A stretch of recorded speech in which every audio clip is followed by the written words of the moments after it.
I was telling them, Kim, about how I got a little crush on Malcolm X. Like, just, Little. I love intelligence, brilliance. Like, that's like, let me pick your mind. Let's talk. Oh my goodness, you're so smart. Laria Shabazz. That little Malcolm Chris, Laria X in the building.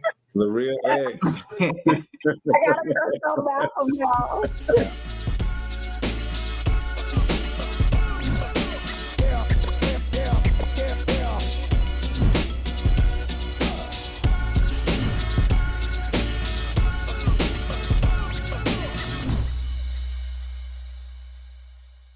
Hello, everyone, and thank you for joining us again. My name is Chris Colston, joined with Isaiah Toots, Kimberly Lake, and Laria Reed, and we are Four Friends in a Book. So again, thank you for joining with us today. And tuning in with us. So Four Friends in a Book is our monthly video podcast where we discuss a book that we're currently reading together and how it may or may not relate to current topics and events that are trending or relevant topics of today. So kind of a mixture of a book club with just table talk amongst friends. So each month we will select a book that we're going to be reading together. Of course, we want you guys to join in with us. And then we'll meet here to have that discussion about that book and whatever topics may be going on as well. So today we're actually getting into our first book. And so if you haven't already watched, please go back and watch our previous episode where we actually introduce ourselves to you guys and give you the premise of the outline of the show that we'll be having each month. But today we're actually getting into the book. So today we are doing the Autobiography of Malcolm X. A good read. I'm laughing at Isaiah. He said, like he didn't know that book we were reading. Me? Oh, what? So even getting into that, guys, what were y'all thoughts about the book? Just I guess a overview or kind of a overall summation of the book. What were your takeaways before we get into specific questions about the book? I thought the book was really good, but it was super long. So I thought that the author did a really good job. Like it was so long because it was so descriptive. Like literally when you're talking about on the streets of Harlem or growing up, I felt like I was there. Like I could literally see every piece because he was so detailed with everything. So I thought it was a great book. It is a long read, but it is very interesting and still relevant to today. So I enjoyed it. And I guess I'll go next. For me, I think this is probably like my third time reading the book. And every time I actually read the book, I grab different pieces out the book that I relate to what's going on within my life. Even, this book was written back in 1965, like over 55 plus years ago. And I think the book for me just has a eloquently story of the written works of his life, and it was just written perfectly, in my eyes. Even with doing a little research for the book, when Alex Haley was actually writing it, I don't want to get too deep so far, that each chapter that he actually wrote, they never went back to that chapter again. Once that chapter was written, it was final, it was signed off. And the story that he actually did from chapter 1 to the end of the chapter actually stayed the same, like it did no redactions in it. So, I it was a great story in my eyes. Yeah. I agree with the both of you guys, everything y'all said. I think that it was an amazing book. I had a perception of who I thought Malcolm X was before I read it.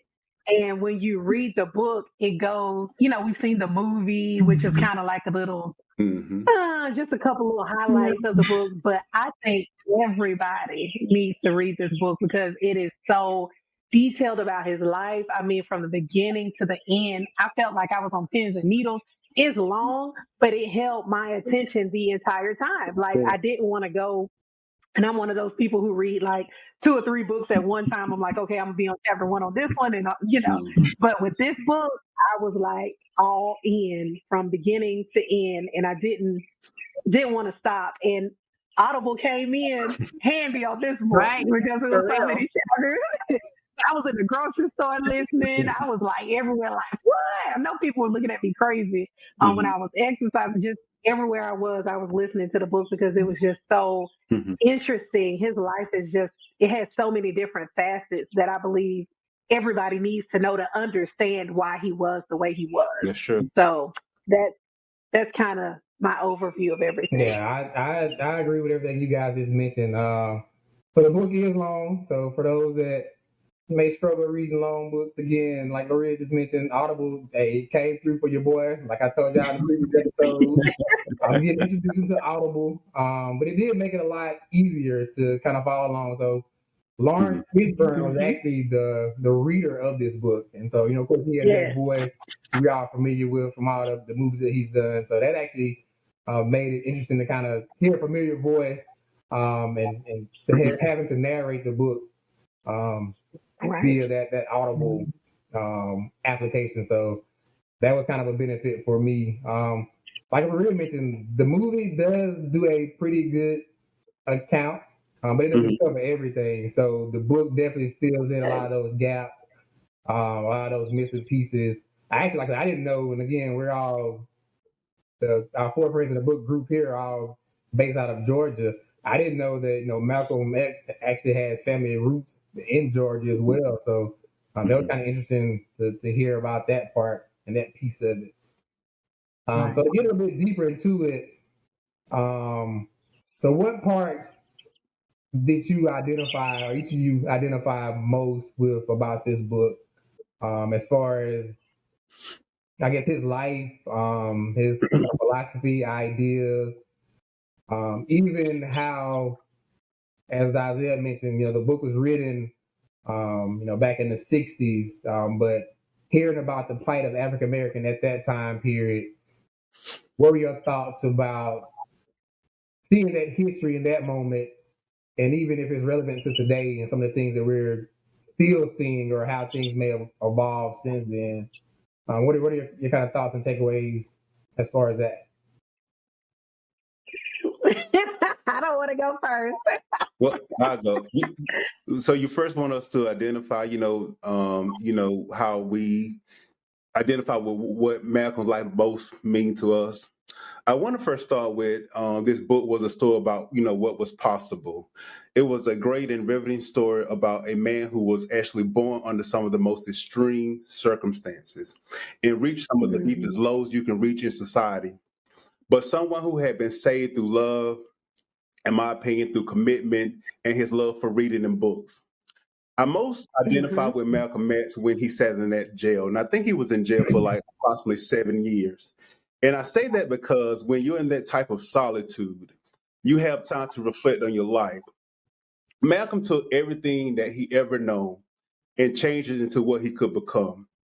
He discovered a higher power, his love for reading, and possibility for change. And in my eyes, this is like a brave and humble way to start yourself all over again and pull yourself from the bottom up. That was good. That's a very good takeaway. Right. You sound a real Malcolm-like over there, man. You got the glasses on. I can't see like Malcolm either. I thought that was cool in the movie. I mean, in the book, when he talked about that was the reason why he had the glasses was because he was training so much trying to read. And I'm like, oh, I didn't know. I just thought your eyes just went out, but that was the reason. So, how cool was that? So, Laria Kim, I guess a particular part of his life or something that stood out to you that you may not have been familiar with as you read the book. I can go for that.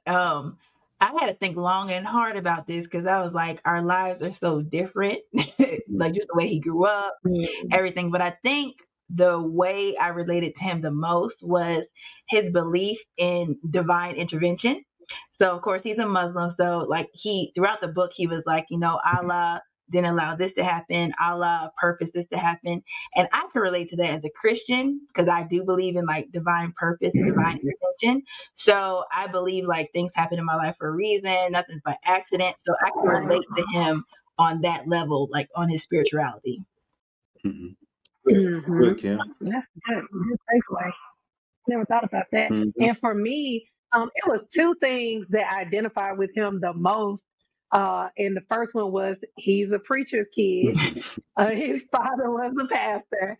His father was very concerned about the legacy of his family, which was why he had the life insurance policy for them. And the things that and I identified that was my dad. He was always concerned about his legacy with us as his children, to make sure he would always say, a good man, like the Bible says, leaves an inheritance for his children's children. And that was what his father was attempting to do. And for him to die the way that he did, I don't want to give it away too bad, but the way that his father passed away, to be killed like that, and then had that in place for his family so that they wouldn't have to need for anything, and then they denied them the policy. That just, because a man is only as good as what he's able to leave, and for his father not to have been able to do for his family and for them to struggle the way that they did. Because I think about it, if he would have had a different kind of upbringing where he didn't have to do what he, with the whole piece about them being adopted and foster parented and all, all of those things would not have happened. He wouldn't have been going down the path that he did. So for me, that was such a pivotal role in his life for everything, chapter 1, I think that was chapter 1 or 2 or whenever. But when that happened, you could just see the trajectory of his life just go in a whole nother direction. And I believe that that's kind of what I identify with the most.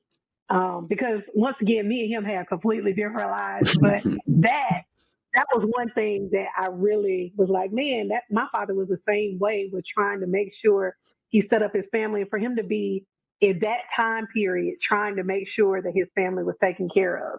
Not saying that other men didn't want to, but to put that in place, that was a lot back then. So Yeah, that was good.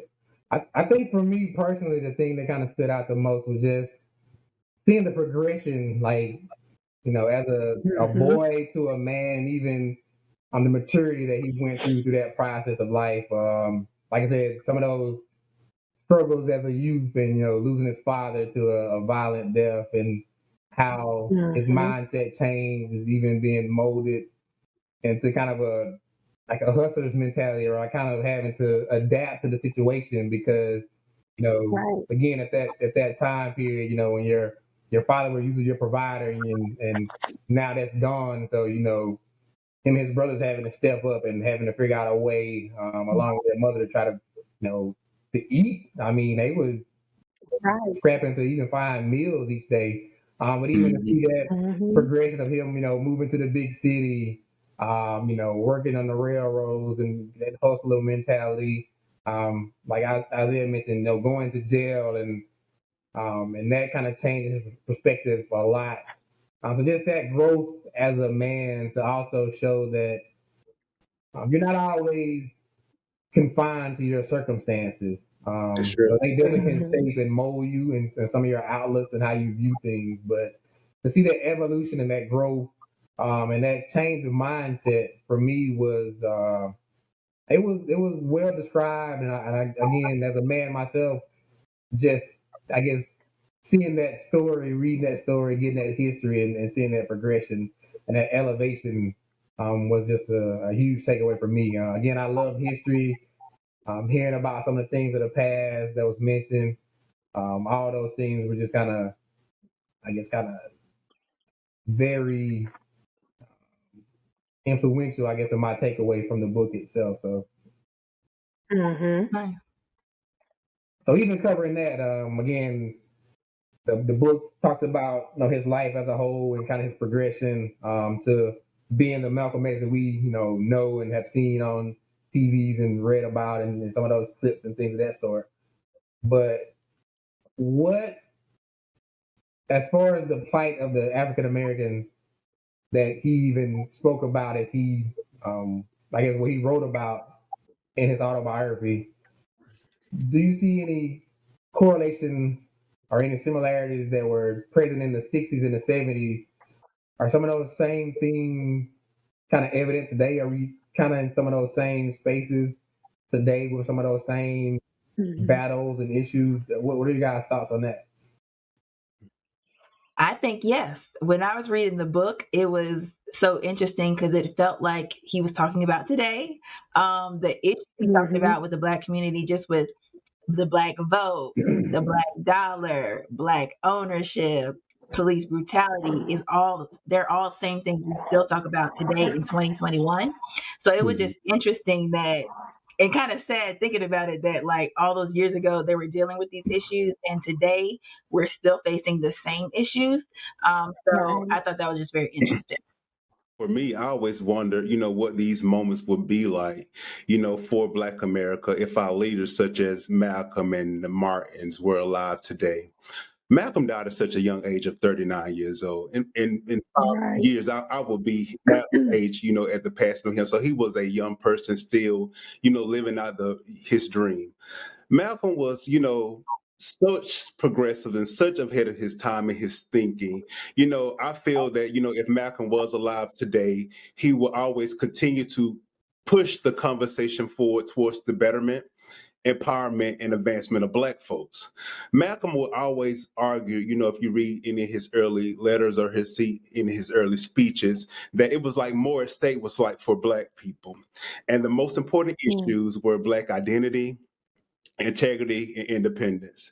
I feel that Malcolm will still be in the forefront of change, in the forefront of moving this country forward with progressive thinking in the way that moving Mhm. from these old Jim Crow laws. And I think that he's an important person that will do for change if he were alive. Yeah, that's good. Mhm. And it is, I guess, a big Um, takeaway. Some of our leaders, our historical leaders, did leave this earth at a young age, and just even thinking about the did. what ifs if they were still around today, if they could have continued some of those movements, what state would we have been Mhm. in if their lives weren't taken those vital periods in time where they were most needed. Yeah, and just to come up off of what you just said, though, Chris, because I was thinking about all of the different groups of people who did not like him. I mean, his base of Nation of Islam people who felt a certain kind of way with him leaving. Then, it was white supremacy groups. It was just basic white people, basic Black. But it was just like, it was so many people who did not like him. Mhm. And I feel that, as Isaiah was saying, he never fully became, kind of like how Michelle Obama talks about becoming. And I feel like we kind of got slighted because we never got to see Mhm. that full force of who Malcolm really was. So that was kind of the thing that really kind of stuck with me the most. I just feel shorted and slighted, even with a lot of our leaders, over civil rights leaders. But with him, I just feel like from reading that book, he really, if we could have him here with us today, he was just so intelligent, so bright. He had a reason behind what he thought um, everything was and why everything was the way it was and why he believed a certain way. And he could go into the history of it. He was just brilliant. Yeah, I mean, brilliant. I saw a lot of similarities in, I guess, relevance even in today. So some of the things I saw that was mentioned, that time period. So Kim kind of mentioned it, some of the voting efforts and things of that sort. And we saw a lot of it this past year with, with pandemic and with a lot of the movements centered around some of the injustices with, Ahmaud Arbery, George Floyd, some of those, Breonna Taylor. We saw a lot of discussions and movements that were centered around, circulating the Black dollar, kind of coming Mhm. together to pool our resources. Um, Even some discussion about, like separation, like, hey, we just need our own place. And some of those same ideas were very prevalent at that time in which Malcolm was living, and some of those kind of principal uh, notions within the Nation of Islam as well. So there were a lot of similarities. Even we talk about colorism and things of that sort. And Malcolm mentions that as far as his father being very dark skinned, his mother being fair skinned, and himself having this red tint in his hair and all that stuff, and just you know, interracial relations and things of that sort. So a lot of the topics that were even covered, you know, in the 60s, 70s time period are still very relevant today. And that was interesting again to see that, you know, we still talking about some of the same stuff. And you say we hadn't made as much progress as we would think we should have. Even reading this historical context, you know, in the Autobiography of Malcolm X, and still realizing that there's a lot of stuff that's still happening today that was taking place, you know, during that time period. And it's kind of hard sometimes even to, I guess, to come to that realization. But there has been some criticism of Malcolm X. So some of that criticism centered around, I guess, some sexist or misogynistic kind of ideas against women. I've actually put a few quotes I want to kind of share and get you guys' takes on as far as. So one of his quotes in the book was, "All women by their nature, are fragile and weak. They are attracted to males in whom they see strength." So another quote was, "An educated woman, I suppose, can't resist the temptation to correct an uneducated man." So another quote, "I've had too many experiences that women were only tricky, deceitful, and untrustworthy." So there has been some criticism and some, I guess, debate as far as him being, I guess, kind of sexist or misogynistic. What are you guys' thoughts to take away, or did you even pick up on that as you read the autobiography? Thank you. I'm like, go ahead, Laria. Well, okay.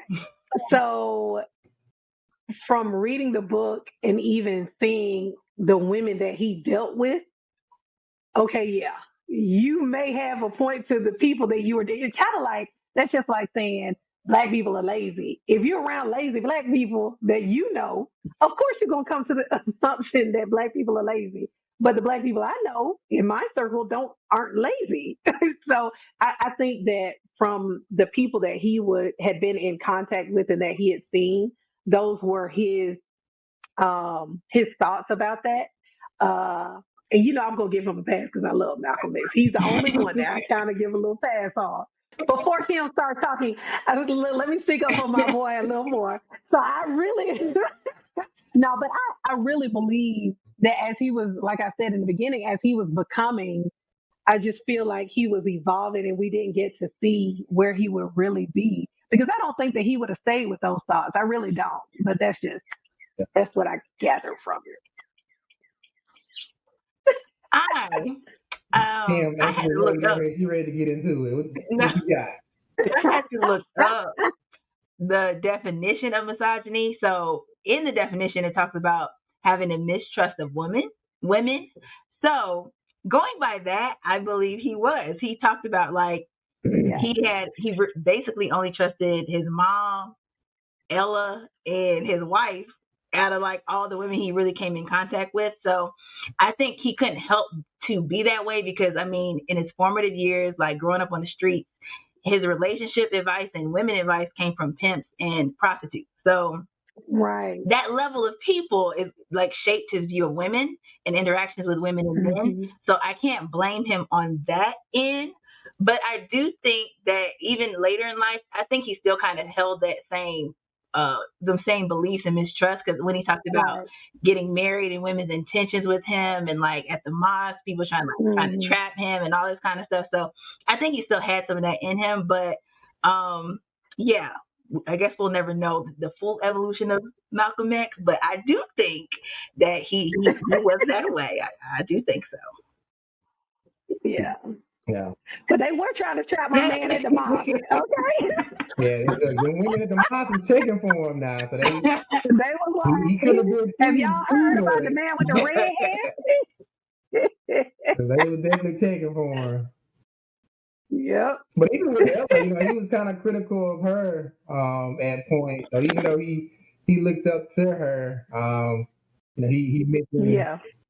as far as maybe some of her hardships as far as relationships and her being, such a strong woman that would be Mhm. hard for a man to, kind of, I guess, be with her as well. So again, I think he was definitely shaped by those experiences.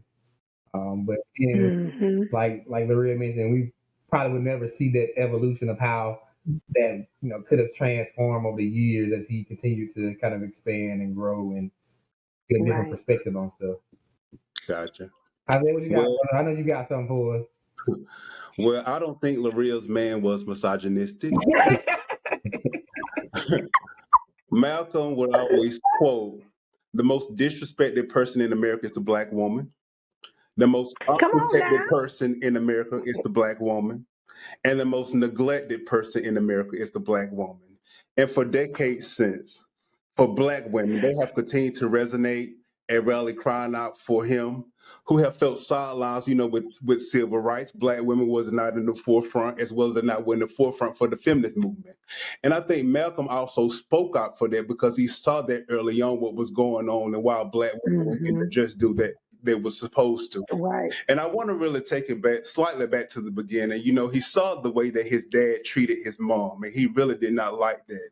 And basically, in Right. those terms, his mom had a mental breakdown, and he saw that weakness in her, but he didn't know how to actually express himself with that weakness. And he went from that into doing being the pimp, and not excusing himself for being a pimp, but he saw the things that women did and the things that was going on in the background. I think, like Laria or someone said earlier, like those are the things that slightly shaped his thinking early on.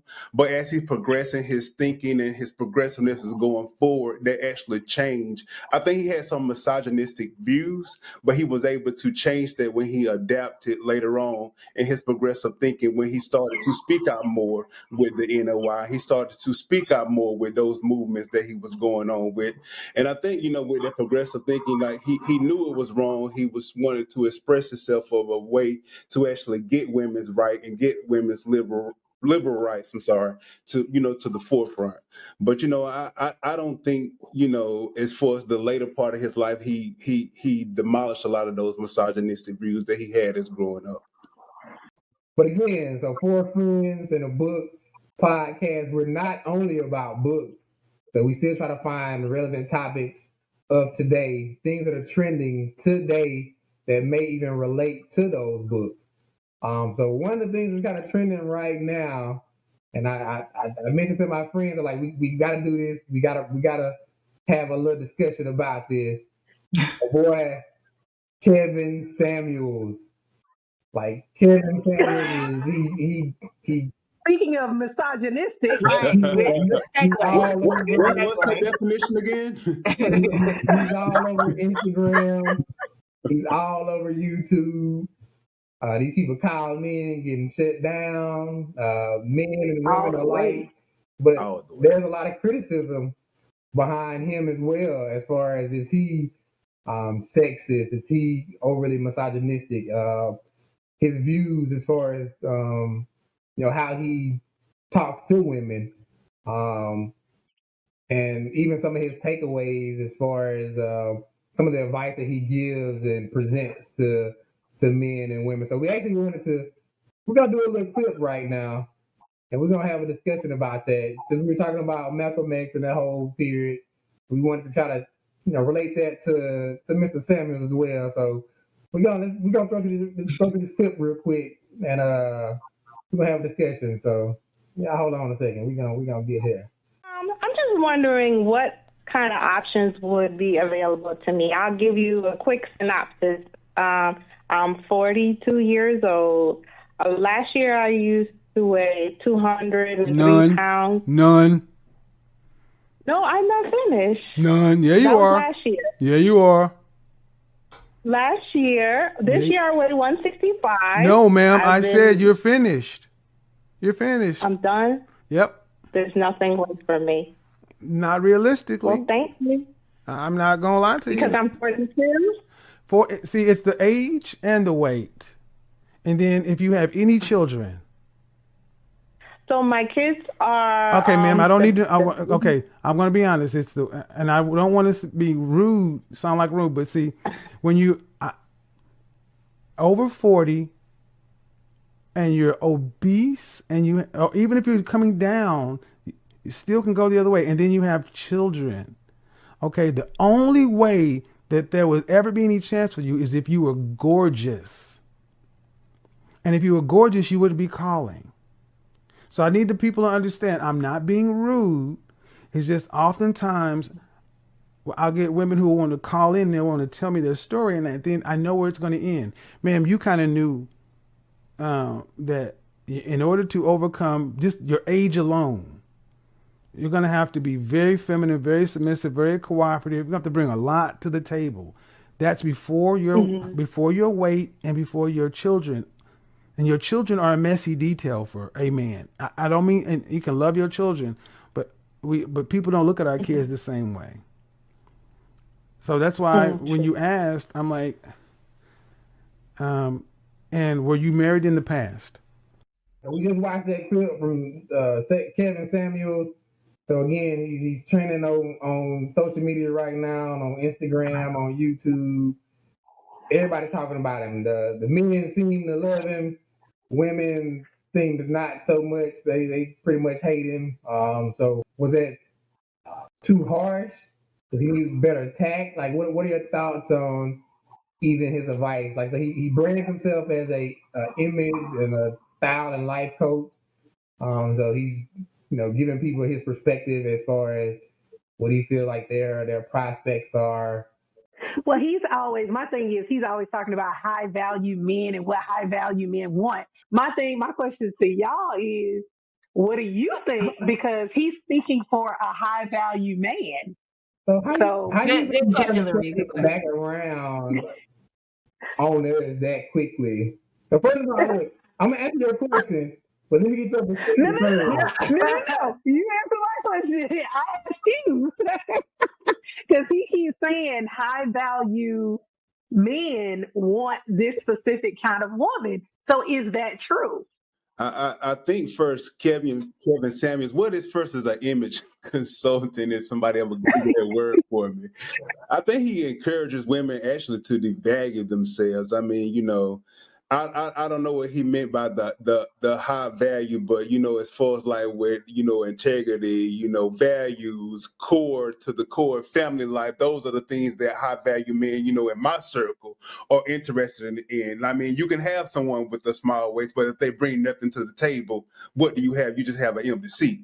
So my thing is like if you want something as far as like with security, which we all hope for security. I don't just mean just like financial security. I mean security with emotional, financial, whatever you can do to provide your spouse with to make them better every single day. That's the security Right. men and women are both looking for. So I think that he's actually giving them the actual wrong advice of what a high value quote person would per se.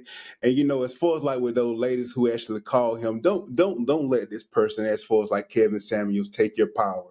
People that can actually take your power have the power to actually demote you as well as to actually lift you up. And if a person can easily do that, I mean, you will be a shamble. But believe in yourself, believe in your own confidence, and you can go. If somebody just don't want you for you, I mean, it's not working out from the beginning. No solid. That's right. I'm gonna be very honest here. I just like Kevin Samuels. I love the brother, so I support him. I don't support everything he says, but if y'all listen to some of the women that call in, they own some other stuff. Like, I don't think those women are you guys here. Like, those women call in and they looking for the ballers. They looking for these men that's gonna wine and dine and take care of them, and do all these things. And I think, I mean, you heard it often in our culture, women using what they got to get what they want.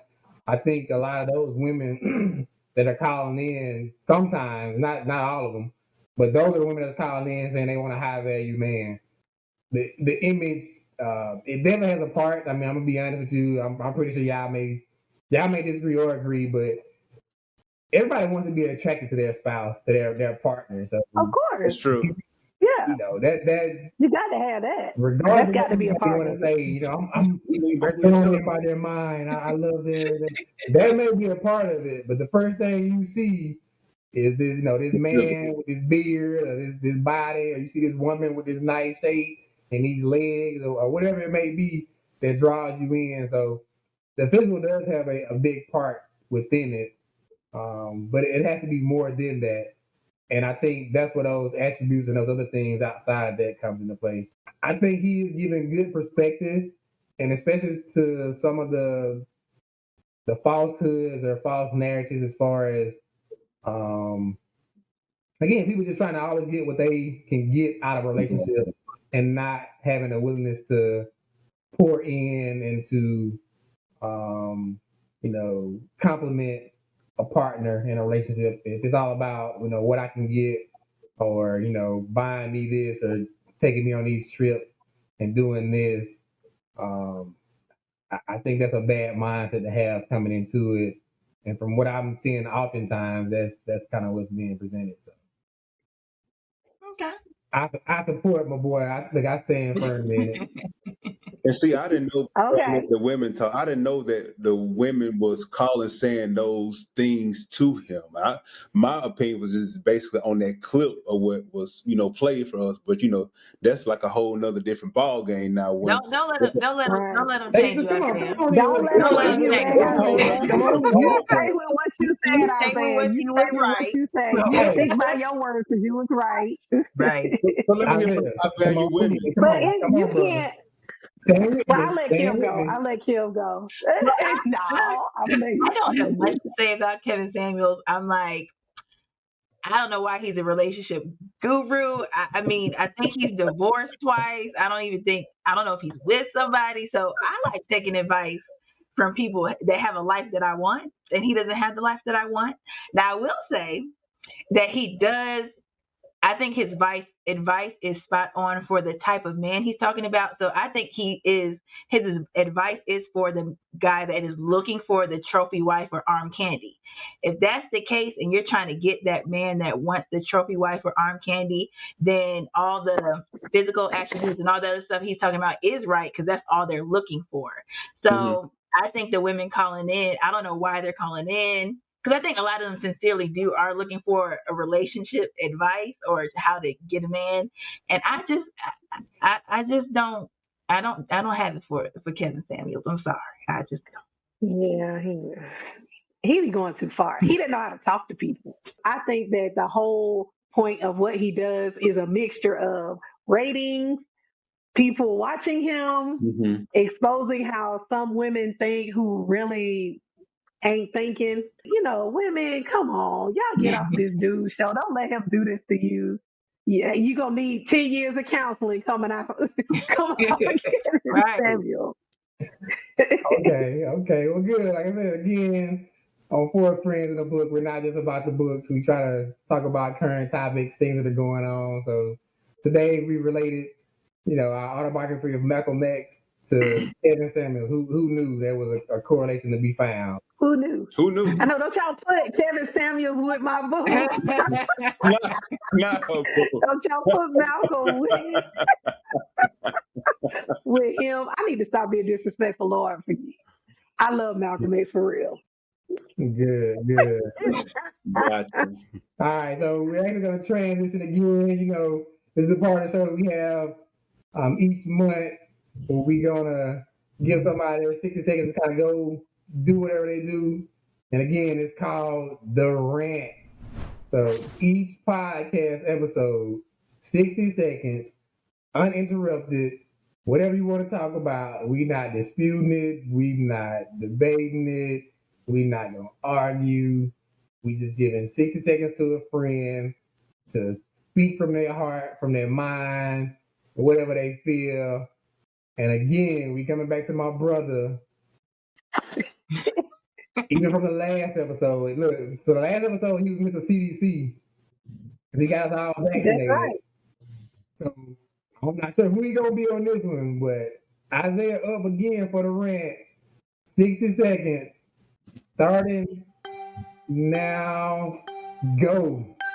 State lawmakers in Georgia signed a Bill 202 into law that will affect voting access, ballot counting, and state powers over election. Let me be clear. Some people don't want some people to vote.